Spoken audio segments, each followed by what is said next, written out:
Hey, look, there are people who get it. You know what I'm saying? There is a lot of people in Christianity who just don't get it, who are just kind of going through the motions and they're just putting in what little they have to. But then there are the people who get it. One of my favorites is a brother named Jesse. Jesse, I hope you see this. I love you. He's from Mississippi, and man, he pumps me up and has ever since I've known him. And Jesse just gets it. And we've had multiple conversations. Well, I had an encounter with a guy named Mike, and recently when I was doing a meeting, a revival, if you want to call it that, and in talking to Mike and hearing his what I call a light bulb moment recently, it encouraged me. So I wanted to do a video about this. So I'm Zach. This is The Average Christian, and it's this project about what it means to have a relationship with God, how to live this out in practical, everyday terms. And this is about the emotional connection, the appreciation. And I mentioned Mike, and I want to take you to Acts chapter 8 and verse 35. And Philip has had different plans, and he finds himself talking to this eunuch from Ethiopia. And so he begins teaching him, and watch the reaction here. Philip opened his mouth and beginning with the scripture, he told him the good news about Jesus. And as they were going along the road, first of all, that good news, we need to remember that gospel, this about Jesus, the greatest news you can hear. He tells him this good news about Jesus. And as they're going along the road, they came to some water, and the eunuch said, "See, here's water. What prevents me from being baptized?" And you can hear the excitement in his question. And he commanded the chariot to stop.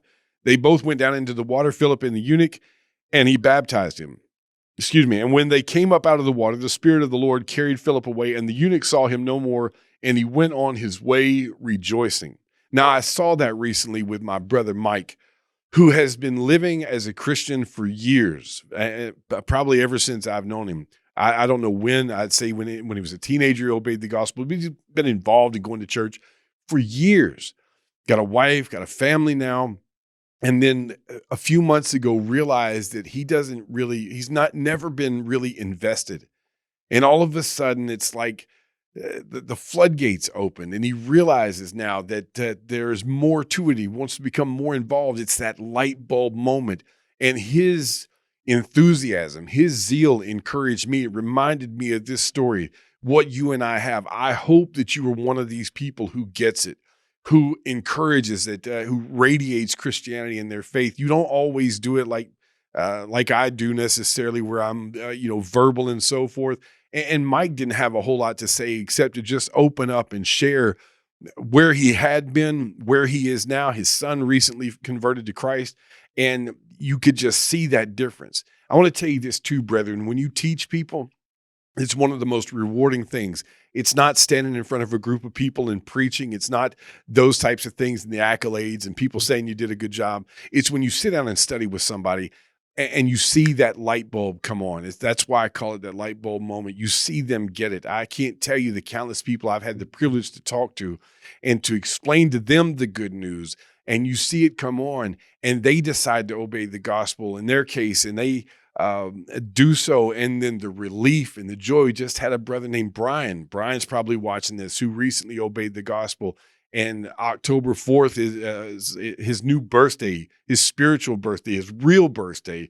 And that excitement, I hope that you can see that. And I hope that you have that. That's what this relationship is about. It isn't about being excited. It's about being turned on mentally, and being aware and being involved and having purpose instead of just going through and la-di-da. And that happens. We have these hills and valleys, but you see this excitement here when this man obeyed the gospel. I saw it with Mike. I've seen it with my brother Jesse. I've seen it with Brian, who recently obeyed the gospel. And I hope that you feel that too. I hope a video like this will help to bring those feelings, those emotions back to the surface, and you remember what we have and why we're doing this, and what the end game is, what the end goal is as well. So again, I guess the whole point of this video, I'm kind of rambling, is just to appreciate what we have, be excited about it, and let's be those people that get it. I don't want to end up like the ones who don't and then find out at the very end when it's too late. Thank you for being here with us. If you're with us on YouTube, please subscribe. If you haven't already, hit that button. You can also check out the video we just released over here. You can check out what YouTube recommends in this corner over here. If you're listening on podcast, thank you for being with us. Please subscribe, rate, and review. It helps get the word out, and consider sharing this content with somebody else.